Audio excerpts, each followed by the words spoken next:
It has been my honor to represent you. 10 years ago, I stood on this very spot at a campaign barbecue. And I asked residents of the Tenderloin for your support of my campaign.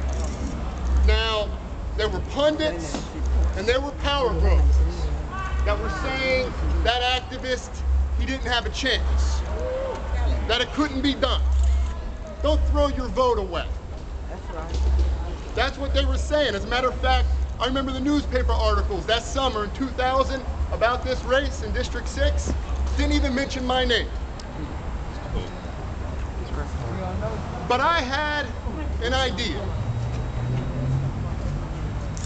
If we were to knock on all the doors of these residential hotels, the Windsor, all of these buildings, and if we were to engage everyday people, and if we came together as a political force, then those pundits and those power brokers, they could witness something special.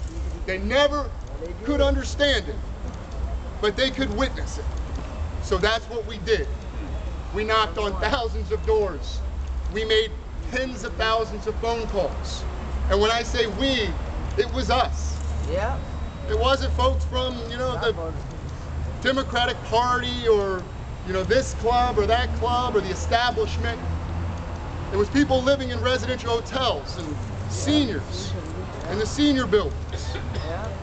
Chinese and Russian. Black folks living in the Tenderloin, Latinos in the Tenderloin, in the Mission. Parents struggling to raise their kids when we knew that the rents were too high, the conditions weren't good enough, the pay wasn't there, but we had an idea and a vision for a city, whether it be the Tenderloin or the Mission or south of Market, but for a San Francisco that was better than that. That treated the least among us with a little bit more dignity. And we got it done. Everyday people working together in 2000. And when everyday people organize and get together to do something better, magic happens. Amazing things happen. And the best in each and every one of us is brought out. And so when you sent me to City Hall, an unlikely story, I went to City Hall on a mission to deliver for this district. And I went and I clawed and I scratched and I yelled and I kicked and they wrote nasty things about me in the newspaper. And I voted for you. But we got some stuff done. We built a new school. We built a new school for the kids, mostly Filipino and Latino in the south of Market. We made the most significant reforms and improvements to the residential hotels in the Tenderloin in 20 years. Banning visitor fees, making sure that there could be overnights. Getting mailboxes for all the residents in the hotels and in the city. We made development work for us. We programmed record amounts of money to build new affordable housing. We got universal health care in San Francisco. If you're not signed up, go sign up. These are huge wins, but they weren't easy.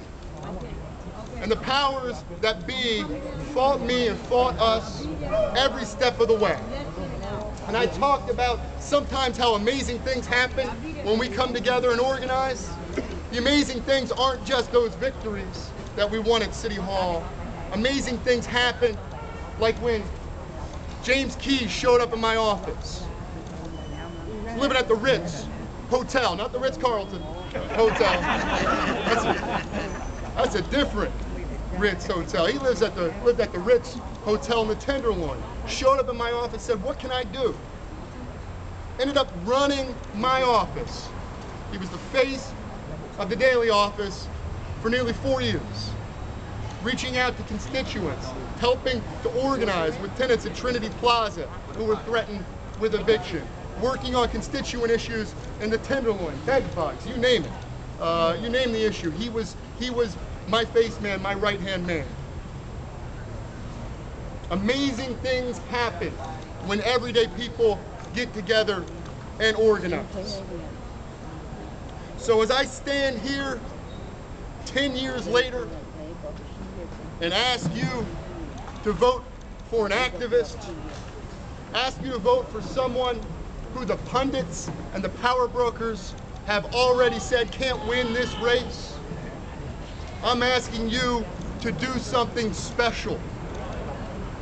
I'm asking for everyday people to come together, to organize,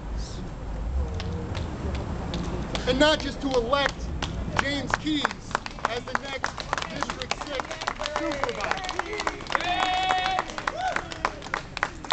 Not just to elect James Keys the next District 6 Supervisor, although you need to do that. We need to do that.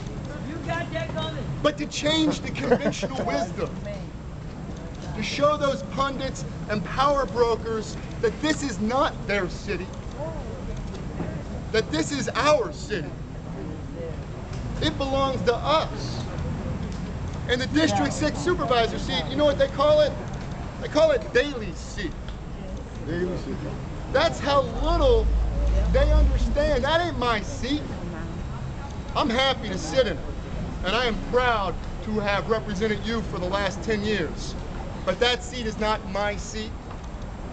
He'll sit in it, but it won't even be his seat. That's right. That's the people's seat. That's the people's seat.